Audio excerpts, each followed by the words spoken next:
Creo que esta cuestión no debería tener tanto misterio ni tanto suspenso. Es una cuestión administrativa y casi va de hecho que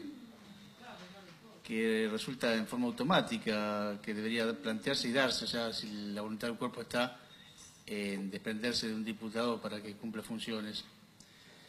Y así lo establece la práctica común que ha tenido esta legislatura a través de los años. Incluso con posterioridad a la reforma de la Constitución del año 94, cuando hubo reemplazos en la Cámara. No hablo anteriormente, pero anteriormente también ha habido situaciones donde diputados han ocupado ministerios, pero con posterioridad al 94 sucedieron algunos hechos. El caso del diputado Daniel García, cuando ocupó cargo en Secretaría de Pesca de Nación, el caso de Ricardo Sastre, que comentaba recién el diputado Pagliaroni, el caso del diputado Pitiot, en su caso se produjo la renuncia por voluntad, porque así lo pidió el diputado, y el caso del diputado Rubén Fernández, que de la misma forma también pidió la renuncia al cargo para ocupar un cargo en la Secretaría de Información Pública de la provincia. Pero ya de la época en que Daniel García pidió la licencia, en primer lugar, él fue licenciado durante un mes que ocupó el cargo en la Secretaría y después renunció para quedar en forma permanente en la Secretaría, que le permitió la asunción de Omar Albornoz como diputado suplente en ese entonces. Se sancionó la ley 5.831. La ley 5.831, que es la ley que reglamenta en realidad o que establece el régimen de reemplazos para diputados provinciales, incluso aquellos que se encuentren comprometidos en la causal de impedimento prevista en el artículo 124 de la Constitución de la provincia, y plantea que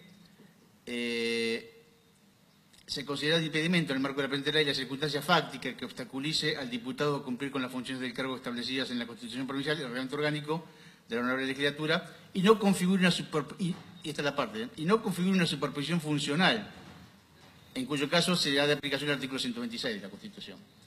Entonces, cuando hablamos de la superposición funcional, es que no se interpongan las funciones. Por esa razón creo que el diputado García, que creo que no merece una defensa de mi parte, pero la estoy haciendo,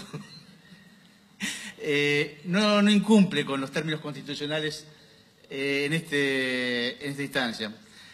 Y volviendo al antecedente de Ricardo Sastre, que planteaba, o del diputado Sastre, para hablar con corrección, mandato cumplido, que hablaba el diputado Pagliaroni, yo estuve presente en esa sesión, no de espectador, sino de partícipe, incluso con opinión respecto de ello.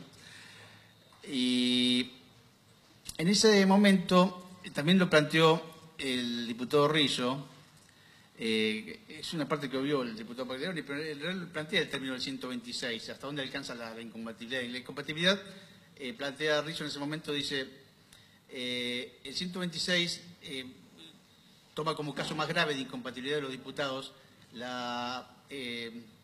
cumplir función o cargo público, aceptar función o cargo público en el Estado municipal, provincial o nacional o en empresas que dependan de esta. Cargo público rentado habla. En este caso, si se produjera esa circunstancia, estaríamos dentro de una incompatibilidad naturaleza e incluso no sería de posibilidad de la Cámara analizar la viabilidad o no, sino que la incompatibilidad es automática y le ordena la Constitución al presidente de la Cámara, es decir, al vicegobernador de la provincia, a dar cuenta de ello al Superior Tribunal, al Tribunal Electoral, mejor dicho. Cosa que no ocurre en este caso. ¿Y por qué no ocurre en este caso? Me refiero al caso de Sastre, ¿no? Tampoco en el caso de García. ¿Por qué no ocurre en estos dos casos? Porque al desempeñar una función ad honorem, esto ocurre únicamente en el caso de que la cuestión fuera rentada.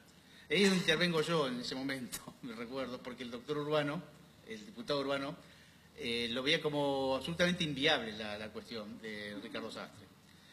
Y en realidad lo que no se alcanzaba a entender el planteo que hacía Urbano es que si el acto administrativo, el acto resolutivo impuesto por el Poder Ejecutivo, que era el nombramiento, en el caso de Sastre de subsecretario o en el caso de García como ministro, no estaba aún consumado, no estaba hecho, no había incompatibilidad, porque no había sido designado.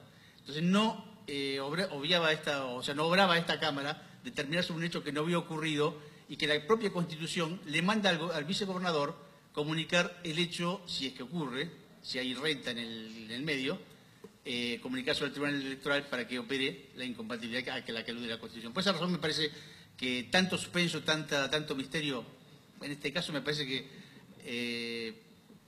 la película no daba para tanto. Entonces, nosotros vamos a estar acompañando el pedido de licencia del diputado García, porque en realidad yo no veo que exista ningún motivo para negar la licencia.